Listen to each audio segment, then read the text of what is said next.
இந்த வருஷத்தினுடைய ஆரம்பத்தில், அதாவது தமிழ் வருஷத்தினுடைய ஆரம்பத்தில் மதுரையில் நடைபெற்ற சித்திரை திருவிழா, அதை பற்றி ஒவ்வொரு நாளும் சில செய்திகளை உங்களோடு பகிர்ந்து கொண்டேன். இப்போது மதுரையினுடைய இரண்டாவது பெரிய திருவிழாவான ஆவணி மூல திருநாள் நடைபெற்று வருகிறது. இந்த ஆவணி மூல திருநாளின் போது அந்த பிரதான நிகழ்வுகள் எல்லாம் நாளை தொடங்கி நடக்கும். அதனால அதை பற்றிய சில தகவல்களையும் உங்களோடு பகிர்ந்து கொள்ள விரும்புகிறேன். அதனால தொடர்ந்து இந்த தொடரை நீங்கள் வழக்கம் போல ஆதரிக்க வேண்டுமாய் கேட்டுக்கொள்கிறேன். இப்போ இது இரண்டாவது பெரிய திருவிழான்னு நான் சொன்னாலும், முதல் பெரிய திருவிழாவான சித்திரை திருவிழா நமக்கு எல்லாம் தெரியும். அது பின்னாளில் திருமலை நாயக்கரால் ஏற்படுத்தப்பட்டது. அதற்கு முன்பிருந்தே, அதாவது பாண்டியர்கள் காலத்திலிருந்தே இந்த ஆவணி திருவிழா மதுரையில் ரொம்ப சிறப்பாக கொண்டாடப்பட்டது அப்படின்றதுக்கான கல்வெட்டு சான்றுகள்லாம் உண்டு. சொல்லப்போனால் ஒரு நாளைக்கு 100 பேர் வீதம் 1000 தேசாந்திரிகளுக்கு உணவளிக்க வேண்டும் அப்படின்ற ஒரு கல்வெட்டே கூட மதுரையில் இருக்கு. அதனால நீண்ட நெடுங்காலமாக இந்த ஆவணி மூல திருவிழா மதுரையிலே கொண்டாடப்பட்டு வருகிறது அப்படின்றது நமக்கு தெரியுது.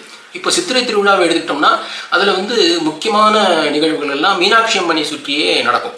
அதாவது மீனாட்சி அம்மனுடைய பட்டாபிஷேகம், அதுக்கப்புறம் திக்விஜயம், திருக்கல்யாணம், இந்த மாதிரி.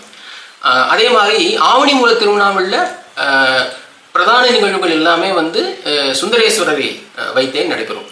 அவருடைய 64 திருவிளையாடல்களுடைய சில திருவிளையாடல்கள் நிகழ்த்தி காட்டப்படும்.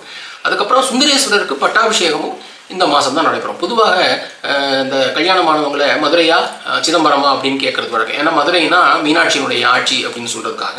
ஆனால் மீனாட்சியினுடைய ஆட்சி உண்மையிலே சித்திரையை தொடங்கி ஆடி மாதம் வரைக்கும் தான். அதுக்கப்புறம் ஆவணி மாதம் சுந்தரேஸ்வரர் சுந்தர பாண்டியனாக பொறுப்பேற்றுக் கொள்கிறார், ஆட்சி கட்டியில் ஏறுகிறார்.